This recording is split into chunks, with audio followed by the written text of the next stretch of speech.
Hello friends और welcome to exam help. आज के इस वीडियो में हम कवर करने वाले हैं हिमाचल प्रदेश की जनवरी मंथ 2022 से लेकर अगस्त मंथ 2022 तक के सभी इंपॉर्टेंट करंट अफेयर्स के क्वेश्चन इस वीडियो में कवर किए गए हैं। वर्ष 2022 के पहले 8 महीनों के करंट अफेयर्स के टॉप 50 क्वेश्चन जो कि जुड़े हुए हैं हिमाचल प्रदेश से।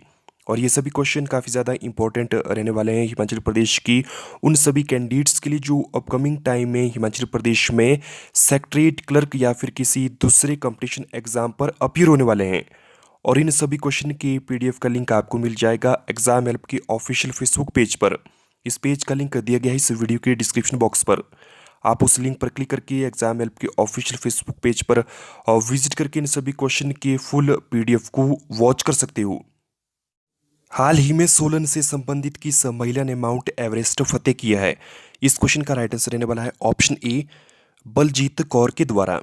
इसके अलावा ये पहली भारतीय पर्वतारोही महिला बनी है जिन्होंने 8000 मीटर से ऊपर की 4 पर्वत चोटियों को 24 दिनों में फतेह करने का रिकॉर्ड अपने नाम दर्ज किया है। हिमाचल प्रदेश उच्च न्यायालय के नए मुख्य न्यायाधीश के रूप में किसे नियुक्त किया गया है? इस क्वेश्चन का राइट आंसर रहने वाला है ऑप्शन बी अमजद एहतेशाम सईद को हिमाचल प्रदेश के 27वें मुख्य न्यायाधीश के रूप में नियुक्त किया गया है। इससे पहले हिमाचल प्रदेश हाई कोर्ट के मुख्य न्यायाधीश थे मोहम्मद रफीक और हिमाचल प्रदेश हाई कोर्ट के पहले मुख्य न्यायाधीश थे Mirza Hamidullah bag. Himachal Pradesh high court की पहली महिला मुख्य न्यायाधीश कौन थी? ये थी लीला सेठ। लीला सेठ देश की पहली महिला थी जिसको किसी राज्य की हाई कोर्ट में मुख्य न्यायाधीश के पद पर नियुक्त किया गया था। इसके अलावा हिमाचल प्रदेश में नए राज्य सूचना आयुक्त के रूप में किसे नियुक्त किया गया है? ये है doctor S Guleria. Doctor S Guleria को हिमाचल प्रदेश में राज्य सूचना आयुक्त के पद पर नियुक्त किया गया है। हिमाचल प्रदेश की पहली विज्ञान केंद्र का उद्घाटन कहाँ किया गया है? इस क्वेश्चन का राइट आंसर रहने वाला है ऑप्शन सी पालमपुर डिस्ट्रिक्ट में। हाल ही में राज्य सरकार की पर्यावरण रिपोर्ट के अनुसार वर्ष 2019 की तुलना में गत 2 वर्षों में कितने प्रतिशत वन क्षेत्र में वृद्धि हुई है? इस क्वेश्चन का राइट आंसर है ऑप्शन सी 915 वर्ग किलोमीटर। इससे पहले वर्ष 2019 तक हिमाचल प्रदेश में वनों के अंतर्गत टोटल क्षेत्रफल आता है 37,033 वर्ग किलोमीटर और अब आगामी 2 वर्षों में यहाँ पर 915 वर्ग किलोमीटर क्षेत्र में वृद्धि हुई है। हिमाचल प्रदेश की किस जिले में सर्वाधिक वन क्षेत्र है? ये है लाहौल स्पीति डिस्ट्रिक्ट। और सबसे कम वन क्षेत्रफल किस डिस्ट्रिक्ट में? ये है हमीरपुर डिस्ट्रिक्ट। यदि हम वन घनत्व यानी डेंसिटी वाइज बात करें तो सर्वाधिक वन घनत्व है सिरमौर डिस्ट्रिक्ट में और सबसे कम वन घनत्व है लाहौल स्पीति डिस्ट्रिक्ट में। यानी सिरमौर डिस्ट्रिक्ट में सबसे घने वन है और लाहौल स्पीति डिस्ट्रिक्ट में सबसे कम घने वन है। और हिमाचल प्रदेश में 73वां वन महोत्सव कहाँ पर मनाया गया है? हिमाचल प्रदेश में 73वां वन महोत्सव मनाया गया है चंबा डिस्ट्रिक्ट में।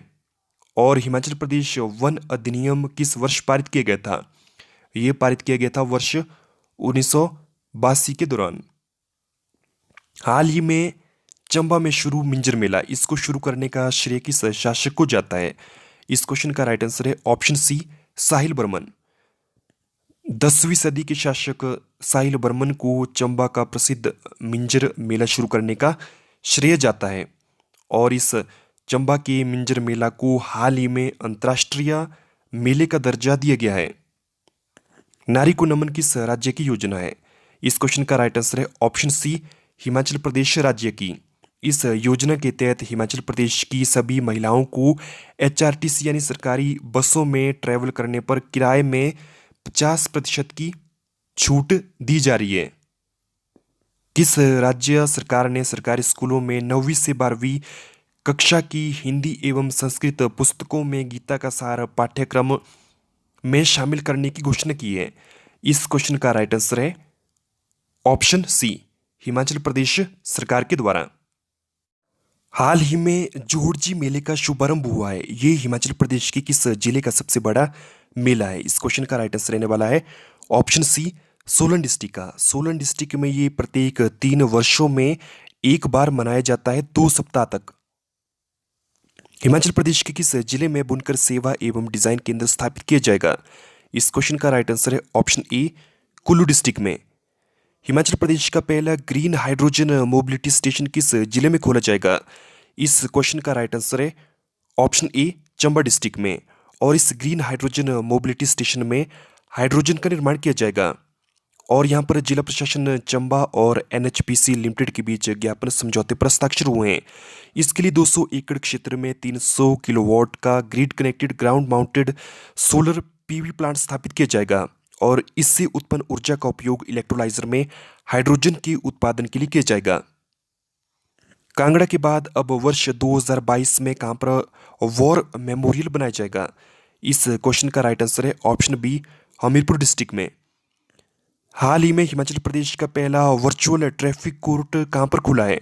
इस क्वेश्चन का राइट आंसर है ऑप्शन ए, शिमला डिस्ट्रिक्ट में।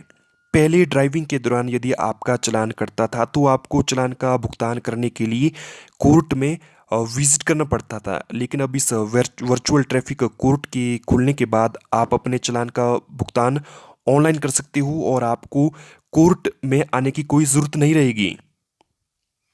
हिमाचल प्रदेश में पहली पुष्प मंडी की स्थापना कहाँ पर की गई है? इस क्वेश्चन का राइट आंसर रहने वाला है ऑप्शन सी, परवाणु यानी सोलन डिस्ट्रिक्ट में हिमाचल प्रदेश की पहली पुष्प मंडी की स्थापना की गई है। हिमाचल प्रदेश का पहला रेन वाटर हार्वेस्टिंग डैम किस जिले में बनाया गया है? इस क्वेश्चन का राइट आंसर रहने वाला है ऑप्शन डी, ऊना डिस्ट्रिक्ट में। ऊना डिस्ट्रिक्ट में समूर खड्ड पर इस रेन वाटर हार्वेस्टिंग डैम को बनाया गया है और इस डैम में वर्षा के जल को एकत्रित किया जाएगा और इस जल को अलग अलग पर्पस के लिए यूज किया जाएगा। हाल ही में शुरू हुआ राज्य स्तरीय सुकेती देवता मेला कहां पर आयोजित किया गया है? इस क्वेश्चन का राइट आंसर है ऑप्शन ए, करसोग में। करसोग के मूल माहौनाग में राज्य स्तरीय सुकेती देवता मेले का शुभारंभ हुआ है। हाल ही में मुख्य सचिवों का प्रथम राष्ट्रीय सम्मेलन का आयोजन कहां पर किया गया है? इस क्वेश्चन का राइट आंसर रहने वाला है ऑप्शन ए, धर्मशाला में। और इस प्रथम राष्ट्रीय सम्मेलन की अध्यक्षता की गई है प्रधानमंत्री नरेंद्र मोदी के द्वारा और इसमें विभिन्न राज्यों के मुख्य सचिवों के द्वारा भाग लिया गया है। विजय हजारे ट्रॉफी 2021-2022 की विजेता टीम कौन सी है? राइट आंसर है ऑप्शन सी, हिमाचल प्रदेश। हिमाचल प्रदेश ने इस बार फाइनल में तमिलनाडु की टीम को हराकर विजय हजारे ट्रॉफी 2021-2022 का खिताब अपने नाम किया है। विजय हजारे ट्रॉफी से जुड़ी कुछ इंपॉर्टेंट जानकारियों की बात करें तो सबसे पहले ये आयोजित की गई थी वर्ष 2002-2003 के दौरान और इसका नाम रखा गया है पूर्व क्रिकेटर विजय हजारे के नाम पर। सबसे अधिक बार विजय हजारे ट्रॉफी का खिताब किस टीम ने जीता है? सबसे अधिक बार इसका खिताब जीता है तमिलनाडु टीम ने और तमिलनाडु टीम ने इसका खिताब अब तक जो है 5 बार जीता है। हाल ही में रेणुका बांध परियोजना का शिलान्यास किसके द्वारा किया गया है? राइट आंसर है ऑप्शन ए, प्रधानमंत्री द्वारा। प्रधानमंत्री द्वारा मंडी के पड्डल मैदान से रेणुका बांध परियोजना का शिलान्यास किया गया है और इस परियोजना को राष्ट्रीय परियोजना घोषित किया गया है। ये परियोजना बनाई जाएगी सिरमौर डिस्ट्रिक्ट में यमुना नदी की सहायक नदी गिरी नदी पर और यहाँ पर इस परियोजना के लिए 6 राज्यों के बीच अंतर्राज्यीय समझौता हुआ है। ये 6 राज्य हैं दिल्ली, उत्तर प्रदेश, हरियाणा, राजस्थान, उत्तराखंड और हिमाचल प्रदेश। देश का प्रथम हाइड्रो इंजीनियरिंग कॉलेज किस राज्य में खोला गया है? इसका राइट आंसर है ऑप्शन बी, हिमाचल प्रदेश में। हिमाचल प्रदेश में बिलासपुर डिस्ट्रिक्ट में देश का प्रथम हाइड्रो इंजीनियरिंग कॉलेज खोला गया है। हाइड्रो इंजीनियरिंग सिविल इंजीनियरिंग की सब ब्रांच है। हाल ही में हिमाचल प्रदेश के किन खिलाड़ियों को अर्जुन पुरस्कार से सम्मानित किया गया है? इस क्वेश्चन का राइट आंसर रहने वाला है ऑप्शन सी, इन दोनों को, यानी वरुण कुमार शर्मा और निषाद कुमार को अर्जुन पुरस्कार से सम्मानित किया गया है। वरुण कुमार शर्मा भारत की राष्ट्रीय हॉकी टीम के सदस्य हैं। इसके अलावा निषाद कुमार ऊंची कूद के भारतीय पैरा एथलीट हैं। हिमाचल प्रदेश की वह कौन सी खिलाड़ी है जिसको सर्वप्रथम अर्जुन पुरस्कार से सम्मानित किया गया है? ये है सुमन रावत। सुमन रावत को हिमाचल प्रदेश से सबसे पहले अर्जुन पुरस्कार से सम्मानित किया गया है। स्मार्ट पुलिस इंडेक्स रैंकिंग में हिमाचल प्रदेश पुलिस ने देश भर में कौन सा स्थान प्राप्त किया है? इस क्वेश्चन का राइट आंसर है ऑप्शन डी 9वां। और इस रैंकिंग में पहला स्थान किस राज्य की पुलिस ने प्राप्त किया है? पहला स्थान प्राप्त किया है आंध्र प्रदेश की पुलिस ने। और ये रैंकिंग जारी की गई है इंडियन पुलिस फेडरेशन के द्वारा। हिमाचल प्रदेश में 15 वर्ष से लेकर 18 वर्ष आयु वर्ग का कोविड रोधी टीकाकरण कब शुरू किया गया है? राइट आंसर है ऑप्शन बी 3 जनवरी 2022 को। लिविंग माई कन्विक्शन किस प्रसिद्ध शख्सियत की आत्मकथा का अंग्रेजी अनुवाद का शीर्षक है? राइट आंसर है ऑप्शन बी शांता कुमार। शांता कुमार का संबंध है हिमाचल प्रदेश की कांगड़ा डिस्ट्रिक्ट से और ये पूर्व में हिमाचल प्रदेश के मुख्यमंत्री रह चुके हैं। हाल ही में सेल ने किसको स्टील सप्लाई करने के लिए ज्ञापन समझौते पर हस्ताक्षर किए हैं? राइट आंसर है ऑप्शन सी HPSIDC यानी Himachal Pradesh state industrial development corporation limited और स्टील अथॉरिटी ऑफ इंडिया के बीच स्टील सप्लाई करने के लिए MOU पर हस्ताक्षर किए गए हैं। धौलासिद्ध जल विद्युत परियोजना हिमाचल प्रदेश के किस जिले में निर्मित की जाएगी? इस क्वेश्चन का राइट आंसर रहने वाला है ऑप्शन सी हमीरपुर डिस्ट्रिक्ट में। और हमीरपुर डिस्ट्रिक्ट में ये बनाई जाएगी ब्यास नदी पर। इसकी कुल क्षमता रहने वाली है 66 मेगावाट और यहां पर टोटल कॉस्टिंग इसको बनाने के लिए रहने वाली है 686 करोड़ रुपए। ब्यास नदी पर जहां पर यह जल विद्युत परियोजना निर्मित की जाएगी वहां पर ब्यास नदी की एक छोर पर हमीरपुर डिस्ट्रिक्ट का एरिया पड़ता है जबकि दूसरे छोर पर कांगड़ा डिस्ट्रिक्ट का एरिया पड़ता है। इस वजह से कांगड़ा और हमीरपुर जिले दोनों में ही कुल 300 हेक्टेयर भूमि अधिकृत की गई है इस जल विद्युत परियोजना को बनाने के लिए। कांगड़ा जिले के वन क्षेत्र में वृद्धि एवं ग्रामीण क्षेत्र में जीवन यापन कर रहे लोगों की आर्थिकी में सुधार हेतु 150 करोड़ रुपए की स्कीम किस अंतर्राष्ट्रीय एजेंसी के सहयोग से शुरू की जाएगी? इसका राइट आंसर है ऑप्शन ए जाइका के सहयोग से। जाइका यानी Japan international corporation agency. Himachal Pradesh विश्वविद्यालय की कॉफी टेबल बुक का विमोचन हाल ही में किसके द्वारा किया गया है? इसका राइट आंसर है ऑप्शन बी राज्यपाल द्वारा। हिमाचल प्रदेश के राज्यपाल राजेंद्र विश्वनाथ आर्लेकर द्वारा। आपको कमेंट बॉक्स में कमेंट करके बताना है कि ये हिमाचल प्रदेश के कौन से नंबर की राज्यपाल हैं। हिमाचल प्रदेश विश्वविद्यालय की बात करें तो इसकी स्थापना हुई है वर्ष 1970 के दौरान। करंट टाइम में इसके चांसलर है हिमाचल प्रदेश के राज्यपाल यानी राजेंद्र विश्वनाथ आर्लेकर। और करंट टाइम में इसके वाइस चांसलर यानी कुलपति कौन है? करंट टाइम में इसके कुलपति है सिकंदर कुमार। और ये हाल ही में चर्चा में है क्योंकि इन्होंने हिमाचल प्रदेश में राज्यसभा का सदस्य बनने के लिए नामांकन दर्ज किया है बीजेपी पार्टी की ओर से। हिमाचल प्रदेश में राज्यसभा की टोटल 3 सीटें हैं और इन 3 सीटों में एक सीट कांग्रेस के नेता के नाम है जो है आनंद शर्मा और ये यहाँ पर इनका कार्यकाल पूरा होने वाला है और इस वजह से राज्यसभा का सदस्य बनने के लिए HPU के कुलपति के द्वारा नामांकन दर्ज किया गया है। हाल ही में 9वीं राष्ट्रीय महिला आइस हॉकी चैंपियनशिप 2022 का शुभारंभ कहाँ हुआ है? इसका राइट आंसर रहने वाला है ऑप्शन ए हिमाचल प्रदेश में। हिमाचल प्रदेश में ice skating ring Kaza Lahaul Spiti में इसका शुभारंभ हुआ है। और इस बार की इस टूर्नामेंट की विजेता टीम कौन है? इस बार की विजेता टीम है लद्दाख की महिला टीम। स्वर्ण जयंती खेल नीति 2021 किस राज्य के द्वारा शुरू की गई है? ये शुरू की गई है हिमाचल प्रदेश के द्वारा और ये स्कीम यहाँ पर हिमाचल प्रदेश गवर्नमेंट के द्वारा खिलाड़ियों के लिए शुरू की गई है। खिलाड़ियों को सरकारी नौकरी में 3% का आरक्षण दिया जाएगा। खिलाड़ियों को मिलने वाली आहार राशि को दोगुना किया जाएगा और शीतकालीन ओलंपिक पैरा ओलंपिक में जितने भी खिलाड़ी स्वर्ण पदक लेकर आएंगे उनको 3 करोड़ रुपए की राशि प्रदान की जाएगी इस स्कीम के तहत। नीति आयोग ने सतत विकास लक्ष्यों को हासिल करने में पहाड़ी राज्यों में हिमाचल प्रदेश को कौन सा स्थान दिया है? इसका राइट आंसर है ऑप्शन ए पहला। जबकि देश भर की राज्यों में हिमाचल प्रदेश को दूसरा स्थान प्राप्त हुआ है। हिमाचल प्रदेश के किन शहरों में बिजली के प्रीपेड स्मार्ट मीटर लगाए गए हैं? राइट आंसर है ऑप्शन डी, यानी शिमला और धर्मशाला। शिमला और धर्मशाला में बिजली के प्रीपेड स्मार्ट मीटर लगाए गए हैं। दुग्ध उत्पादन के लिए प्रदेश की किस संस्था को राष्ट्रीय गोपाल रत्न पुरस्कार दिया गया है? राइट आंसर है ऑप्शन ए, कामधेनु हितकारी मंच नमोल, और ये संस्था है बिलासपुर डिस्ट्रिक्ट में। हिमाचल प्रदेश के किन उत्पादों को वर्ष 2021 में जीआई टैग मिला है? राइट आंसर है ऑप्शन सी, पूले व चंबा चप्पल। जीआई टैग यानी जियोग्राफिकल इंडिकेशन टैग किसी स्थान की वस्तु को दिया जाता है एक विशिष्ट पहचान देने के लिए। हिमाचल प्रदेश से किस हस्ती को पद्मश्री से सम्मानित किया गया है? इसका राइट आंसर है ऑप्शन डी, बी एंड सी, यानी विद्यानंद सरेख और ललिता बकील को पद्मश्री अवार्ड से सम्मानित किया गया है।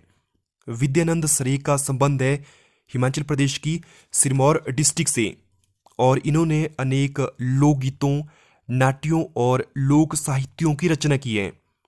इसके अलावा ललिता बकील का संबंध है हिमाचल प्रदेश की चंबा डिस्ट्रिक्ट से, और इन्होंने चंबा रुमाल के उन्नयन में उल्लेखनीय योगदान दिया है। इस वजह से इन दोनों को पद्मश्री अवार्ड से सम्मानित किया गया है। हाल ही में किस हिमाचली को प्रधानमंत्री राष्ट्रीय बाल पुरस्कार से सम्मानित किया गया है? इसका राइट आंसर है ऑप्शन ए, श्रेया लोहिया। इनका संबंध है हिमाचल प्रदेश की मंडी डिस्ट्रिक्ट के सुंदरनगर से, और इनकी आयु है 13 वर्ष। ये कार्टिंग धावक है, और खेल के क्षेत्र में इनकी उल्लेखनीय योगदान के लिए इनको इस पुरस्कार से सम्मानित किया गया है। और राष्ट्रीय बालिका दिवस के अवसर पर इनको ये अवार्ड दिया गया है, और राष्ट्रीय बालिका दिवस मनाया गया है 24 जनवरी को। हिमाचल प्रदेश दालचीनी की संगठित खेती शुरू करने वाला कौन सा राज्य बना है? इस क्वेश्चन का राइट आंसर रहने वाला है ऑप्शन ए पहला। इससे पहले दालचीनी प्रदेश के जंगलों में प्राकृतिक तौर पर उगती थी, और अब यहाँ हिमाचल प्रदेश में इसकी संगठित खेती शुरू की गई है। ये शुरू की गई है ऊना डिस्ट्रिक्ट में। ऊना डिस्ट्रिक्ट में इसकी पहली पौध रोपी गई है खोली गांव में। जल गुणवत्ता सर्वेक्षण में हिमाचल प्रदेश को कौन सा स्थान प्राप्त हुआ है? इस क्वेश्चन का राइट आंसर रहने वाला है ऑप्शन ए पहला। हिमाचल प्रदेश सरकार द्वारा कन्याओं को विवाह के समय शगुन योजना के तहत कितनी सहायता राशि दी जाती है? इस क्वेश्चन का राइट आंसर रहने वाला है ऑप्शन सी, 31,000 रुपये। ऊना जिले से संबंध रखने वाले पद्मश्री चरण सिंह, जिनका हाल ही में निधन हुआ है, ओलंपिक में गोल्ड जीतने वाली किस भारतीय टीम का हिस्सा रहे हैं? इस क्वेश्चन का राइट आंसर रहने वाला है ऑप्शन बी, 1964 की टोक्यो ओलंपिक हॉकी विजेता टीम से। और चरणजीत सिंह, जिनका संबंध है हिमाचल प्रदेश की ऊना डिस्ट्रिक्ट से। ये हिमाचल प्रदेश के पहले व्यक्ति है जिनको पद्मश्री अवार्ड से सम्मानित किया गया था, और पद्मश्री अवार्ड चौथा सर्वश्रेष्ठ नागरिक सम्मान है, और हाल ही में इनका निधन हुआ है। प्रदेश का पहला बायोडायवर्सिटी पार्क कहाँ बनाया जा रहा है? इस क्वेश्चन का राइट आंसर रहने वाला है ऑप्शन ए, मंडी डिस्ट्रिक्ट में। मंडी डिस्ट्रिक्ट में जंजैली घाटी में बुल्हा नामक स्थान पर इस पार्क का निर्माण किया जाएगा, और इसको बनाने के लिए टोटल लागत यहाँ पर रहने वाली है 1 करोड़ रुपए। और यहाँ पर विलुप्त होती जड़ी बूटियों की संरक्षण के लिए रिसर्च वर्क किया जाएगा इस बायोडायवर्सिटी पार्क के तहत। वित्तीय वर्ष 2022-2023 के लिए हिमाचल प्रदेश ने कितने करोड़ रुपए का बजट पेश किया है? इस क्वेश्चन का राइट आंसर रहने वाला है ऑप्शन बी, 51,365 करोड़ रुपए का। इस बजट से जुड़े कुछ इंपॉर्टेंट फैक्ट की बात करते हैं। इस बजट के तहत टोटल रिसिप्ट यानी कुल आय रहने वाली है 50,300 करोड़ रुपए। टोटल एक्सपेंडिचर यानी कुल व्यय रहने वाला है 51,365 करोड़ रुपए। रेवेन्यू डेफिसिट यानी राजस्व घाटा रहने वाला है 903 करोड़ रुपए। फिजिकल डेफिसिट यानी राजकोषीय घाटा रहने वाला है 9,602 करोड़ रुपए। और पर कैपिटा इनकम यानी प्रति व्यक्ति आय रहने वाली है करीब करीब 2 लाख। और ये सभी आंकड़े इकट्ठा किए गए हैं हिमाचल प्रदेश की इकोनॉमिक सर्वे से। टोटल रिसिप्ट यानी कुल आय की बात करें तो कुल आय को हम कैलकुलेट कर सकते हैं जब हम रेवेन्यू रिसिप्ट और कैपिटल रिसिप्ट दोनों को ऐड करेंगे। रेवेन्यू रिसिप्ट मीन्स राजस्व आय, और राजस्व आय के विभिन्न स्रोत हैं, पर मोटे तौर पर हम कह सकते हैं कि विभिन्न प्रकार के टैक्सेस जो गवर्नमेंट लगाती है, इन टैक्सेस से जितनी भी इनकम होती है उसको हम राजस्व आय में इंक्लूड कर सकते हैं। कैपिटल रिसिप्ट मीन्स पूंजीगत आय। गवर्नमेंट विभिन्न प्रकार का ऋण लेती है और ये ऋण भी एक प्रकार की गवर्नमेंट की आय है। इस प्रकार की आय को हम इंक्लूड करेंगे कैपिटल रिसिप्ट यानी पूंजीगत आय में। और राजस्व से जितनी आय होती है, पूंजीगत आय जितनी हमें प्राप्त होती है, इन दोनों को ऐड करके हम टोटल रिसिप्ट यानी कुल आय कैलकुलेट कर सकते हैं। और यहाँ पर इस बजट के तहत कुल आय है 50,300 करोड़ रुपए। टोटल एक्सपेंडिचर यानी कुल व्यय है 51,365 करोड़ रुपए। और ये व्यय किया जाएगा विभिन्न स्कीम्स में विभिन्न डिपार्टमेंट के तहत।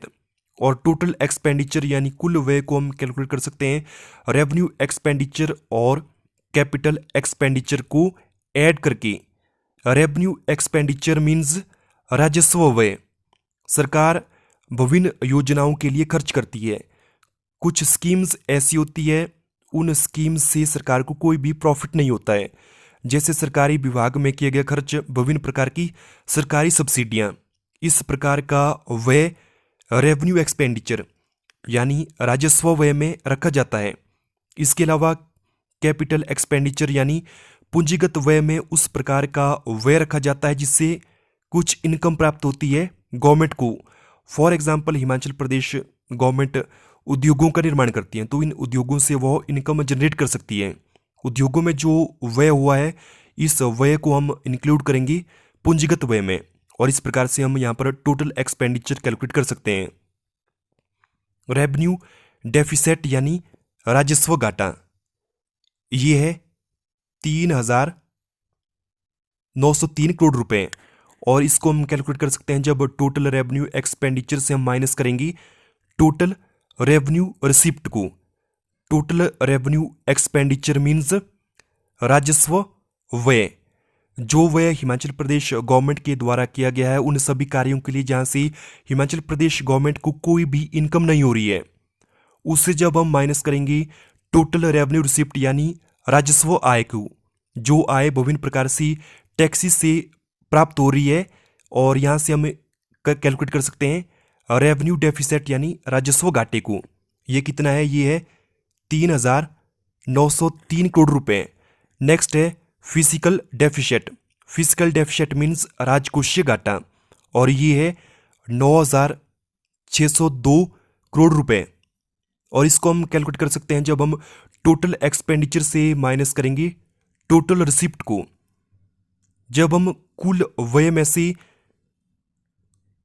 कुल आय को माइनस करेंगे तो हम यहां पर कैलकुलेट कर सकते हैं फिजिकल डेफिसिट को। टोटल एक्सपेंडिचर मीन्स कुल व्यय और टोटल रिसिप्ट मीन्स कुल आय। और इस कुल आय में ऋण के द्वारा जो आय गवर्नमेंट को प्राप्त हुई है उसको इंक्लूड नहीं करेंगे। और ये कितनी है इस बार? ये है 9,602 करोड़ रुपए। और पर कैपिटा इनकम यानी प्रति व्यक्ति आय यहाँ पर लगभग 2 लाख रहने वाली है।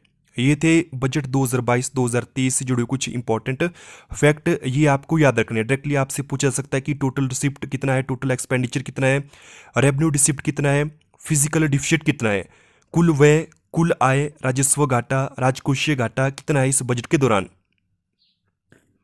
वर्ष 2021-2022 के दौरान हिमाचल प्रदेश की जीडीपी कितने प्रतिशत रहने का अनुमान लगाया गया है? इस क्वेश्चन का राइट आंसर है ऑप्शन डी, 9.2% हिमाचल प्रदेश की जीडीपी रहने का अनुमान लगाया गया है। और ये पिछले वर्ष से करीब करीब 8.3% अधिक है। यानी यहाँ पर 8.3% की वृद्धि अनुमानित है। वर्ष 2021 से वर्ष 2022 के दौरान हिमाचल प्रदेश का जीएसटी कलेक्शन कितने प्रतिशत बढ़ा है? इस क्वेश्चन का राइट आंसर रहने वाला है ऑप्शन बी 17%। इस बार का जो जीएसटी कलेक्शन है वो पिछले वर्ष के कंपैरिजन में 17% अधिक हुआ है। और जीएसटी के तहत यहाँ पर कितनी कलेक्शन हुई है? जीएसटी के तहत करीब करीब 322 करोड़ रुपए इकट्ठा किए गए हैं हिमाचल प्रदेश गवर्नमेंट के द्वारा। हिमाचल प्रदेश में ड्रोन प्रशिक्षण के लिए पहला फ्लाइंग स्कूल कहाँ खोला गया है? इस क्वेश्चन का राइट आंसर रहने वाला ऑप्शन बी आईटीआई शाहपुर में। और यहां पर ड्रोन को चलाने के लिए प्रशिक्षण प्रोवाइड करवाया जाएगा और यहां पर हम ड्रोन का इस्तेमाल विभिन्न कार्यों के लिए कर सकते हैं। इसका उपयोग कृषि के लिए किया जा सकता है, निगरानी के लिए किया जा सकता है। ट्रांसगिरी क्षेत्र हिमाचल प्रदेश के किस जिले में स्थित है? इस क्वेश्चन का राइट आंसर है ऑप्शन ए सिरमौर डिस्ट्रिक्ट में। और ये क्षेत्र हाल ही में चर्चा में है क्योंकि जयराम ठाकुर हिमाचल प्रदेश के मुख्यमंत्री इस क्षेत्र को जनजातीय क्षेत्र का दर्जा देने के लिए केंद्र के समक्ष इन्होंने एक बार मांग उठाई थी और दोबारा से मांग उठाने वाले हैं। और इसको ट्रांसगिरी क्षेत्र को जनजातीय क्षेत्र का दर्जा प्रोवाइड करवाने के लिए हिमाचल प्रदेश के मुख्यमंत्री जयराम ठाकुर प्रयास कर रहे हैं। इस वजह से ये क्षेत्र चर्चा में है। मुख्यमंत्री मोबाइल क्लिनिक योजना का संबंध किस क्षेत्र से है? इस क्वेश्चन का राइट आंसर है ऑप्शन ए स्वास्थ्य से। और इस योजना के तहत प्रदेश के हर विधानसभा क्षेत्र में एक मोबाइल क्लिनिक खोला जाएगा। इसमें लोगों को प्राथमिक स्वास्थ्य सुविधा उपलब्ध कराने के लिए जरूरी उपकरण होंगे। और इस योजना के तहत एक डॉक्टर अपनी टीम के साथ गांव-गांव जाकर लोगों को चिकित्सा सुविधा मुहैया करवाएगा। हिमाचल प्रदेश सरकार किस जिले में नए सीमेंट कारखाने बनवाने वाली है? इस क्वेश्चन का राइट आंसर रहने वाला है option D A and B, यानी मंडी डिस्ट्रिक्ट में और सिरमौर डिस्ट्रिक्ट में हिमाचल प्रदेश गवर्नमेंट के द्वारा सीमेंट उद्योग स्थापित किए जाएंगे। पहला है श्रीयुत हरीश सीमेंट लिमिटेड, ये बनाया जाएगा गांव केरन में, तहसील सुंदरनगर, मंडी डिस्ट्रिक्ट में। दूसरा है श्रीयुत FCI Aravali gypsum and mineral India limited, ये बनाया जाएगा नौराधार जिला सिरमौर में। हिमाचल प्रदेश कोविड टीकाकरण में पहली और दूसरी डोज लगाने में देश का कौन सा राज्य बना है? इस क्वेश्चन का राइट आंसर रहने वाला है ऑप्शन ए पहला। और इस उपलक्ष्य पर प्रधानमंत्री के द्वारा हिमाचल प्रदेश को चैंपियन राज्य की उपमा दी गई है। किस देश की स्पुतनिक कोविड वैक्सीन का व्यावसायिक उत्पादन हिमाचल प्रदेश में किया जा रहा है? इस क्वेश्चन का राइट आंसर रहने वाला ऑप्शन बी रशिया। रशिया की स्पुतनिक कोविड वैक्सीन का व्यावसायिक उत्पादन किया जा रहा है हिमाचल प्रदेश में। मुख्यमंत्री महिला सशक्तिकरण योजना के तहत ग्राम संगठन से जुड़े स्वयं सहायता समूहों को रिवॉल्विंग फंड के रूप में कितने रुपए की वन टाइम अतिरिक्त राशि टॉपअप के रूप में दी जाएगी? इस क्वेश्चन का राइट आंसर रहने वाला है ऑप्शन ए 25,000 रुपए। वित्त वर्ष 2022-2023 का जो बजट पेश हुआ है, इस बजट में विभिन्न स्कीम्स को हिमाचल प्रदेश गवर्नमेंट के द्वारा लागू करने की घोषणा की गई है और इसी में से एक है महिला सशक्तिकरण योजना। इसके अलावा मुख्यमंत्री बाल सुपोषण योजना, जो कि कुपोषण से मुक्ति से रिगार्डिंग है। मुख्यमंत्री असहाय बाल पुनर्वास योजना, ये बेसहारा बच्चों के लिए है। इसके अलावा कुछ दूसरी स्कॉलरशिप से रिगार्डिंग स्कीमों की घोषणा भी की गई है। ये है बाल उधार योजना और बाल प्रतिभा छात्रवृत्ति योजना। ये थे हिमाचल प्रदेश के जनवरी मंथ 2022 से लेकर अगस्त मंथ 2022 तक के सभी इंपॉर्टेंट करंट अफेयर्स के क्वेश्चन। और इन सभी क्वेश्चन के पीडीएफ के लिए आप विजिट कर सकते हो एग्जाम हेल्प की ऑफिशियल फेसबुक पेज पर, और इस पेज का लिंक दिया गया इस वीडियो के डिस्क्रिप्शन बॉक्स में। आई होप ये वीडियो आप लोगों के लिए काफ़ी ज़्यादा हेल्पफुल और इन्फॉर्मेटिव रहा होगा। इसी प्रकार की रेगुलर वीडियोस के लिए चैनल को सब्सक्राइब कर लें, बेल आइकन जरूर से प्रेस कर लें, ताकि जब भी कोई नया वीडियो इस चैनल पर अपलोड हो उसका नोटिफिकेशन आप सभी को तुरंत से मिल पाए। Thanks for watching.